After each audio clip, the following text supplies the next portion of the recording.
अस्सलाम वालेकुम। आज हम बात करेंगे हज़रत आदम की कहानी के बारे में। तो क्या आप तैयार हैं? अल्लाह ने दुनिया बनाने के बाद फरिश्तों को हुक्म किया कि दुनिया की अलग अलग जगहों से मिट्टी लेकर आओ, और उसी मिट्टी से अल्लाह ने हज़रत आदम का जिस्म बनाया। जिस्म बनाने के कुछ वक्त तक अल्लाह ने हज़रत आदम के जिस्म को बेजान रखा, लेकिन जब इब्लीस की नज़र हज़रत आदम पर आई तो इब्लीस डरसा गया और परेशान हुआ। फिर एक दिन अल्लाह ने हज़रत आदम के जिस्म में रूह फूंक दी। फिर फरिश्तों और इब्लीस को हुक्म दिया कि हज़रत आदम के सामने सजदा करो। तो ये सुनकर सब सजदे में चले गए सिवाय इब्लीस के। इब्लीस ने कहा कि वो आग से बना हुआ है और वो तो मिट्टी के बने इंसान से बेहतर है। और इस बात पर अल्लाह को बहुत गुस्सा आया। तो इस बात पर अल्लाह ने इब्लीस को वहां से निकलने का हुक्म दिया, जिस पे इब्लीस ने बोला कि ए अल्लाह, मुझे क़यामत तक का वक्त दे, मुझे क़यामत तक मौत ना दे, ताकि मैं हज़रत आदम और उसकी सारी औलाद को गुमराह करूं। और अल्लाह ने इब्लीस को इस बात की इजाज़त दे दी और वो वहां से चला गया।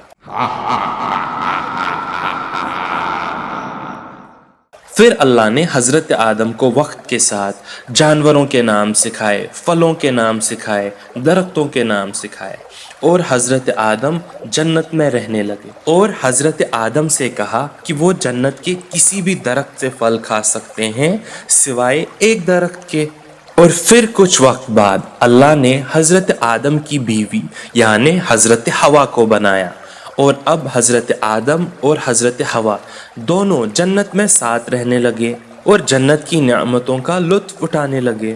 फिर एक दिन इब्लीस उनके पास आकर उनको उसी पेड़ का फल खाने पे उकसाया जो हराम था, और अनजाने में हज़रत आदम और हज़रत हवा ने उस पेड़ का फल खाया। लेकिन इससे पहले कि वो ये फल पूरा खाते, उन्हें अफसोस हुआ कि उनसे कितना बड़ा गुनाह हुआ है, और वो बहुत मायूस हो गए। अल्लाह इस बात पर गुस्सा हो गए और अल्लाह ने हज़रत हवा और हज़रत आदम को जन्नत से निकालकर दुनिया में भेज दिया, जहां उनके पास ना ही जन्नत के ऐश थे ना ही आराम। अब वो जानते थे कि ज़मीन पर उनकी ज़िंदगी मुश्किल होने वाली है। रहने के लिए घर बनाना पड़ा, खाने के लिए मेहनत करनी पड़ी, और कुछ वक्त बाद हज़रत हवा और हज़रत आदम को दो जुड़वा बच्चे हुए, एक लड़का और एक लड़की, और उन्हें लड़के का नाम काबिल रख दिया।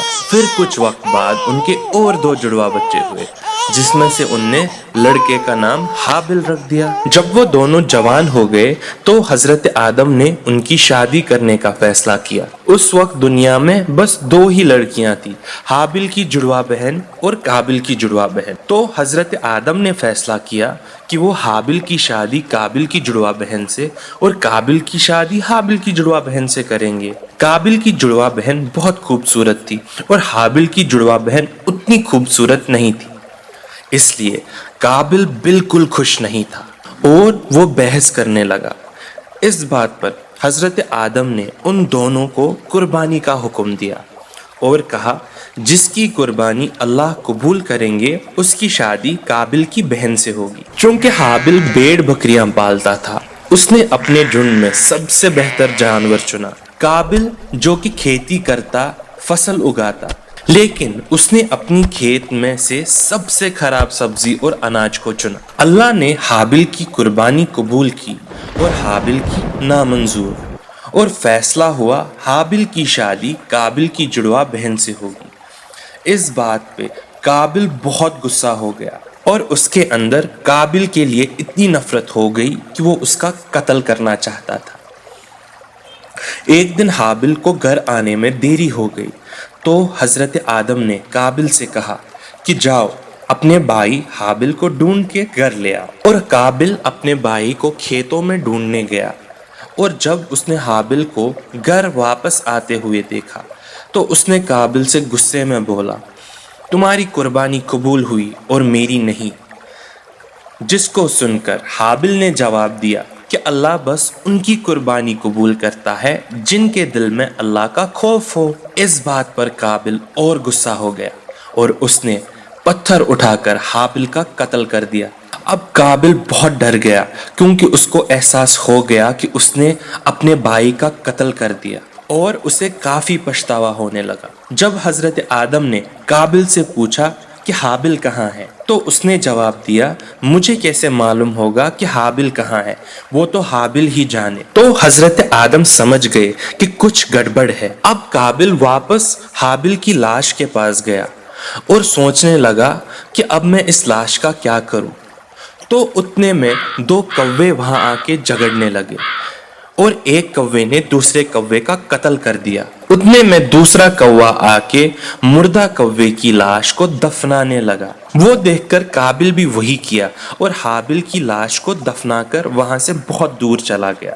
अब हजरत आदम बहुत दुखी थे क्योंकि वो अपने दोनों बेटों को खो चुके थे। और फिर वक्त के साथ हजरत आदम की बहुत औलाद हुई और एक दिन आया जब उन्होंने इस दुनिया को रुखसत कर दिया। तो ये थी हजरत आदम की कहानी। तो इस कहानी से हमें सबसे बड़ी सीख क्या मिली? सबसे बड़ी सीख यही थी कि तकब्बुर इंसान को बर्बाद कर सकता है, जैसे कि तकब्बुर ने इब्लीस को बर्बाद कर दिया। जल्द मिलते हैं एक अगले वीडियो में। तब तक के लिए अल्लाह आपको सलामत रखे।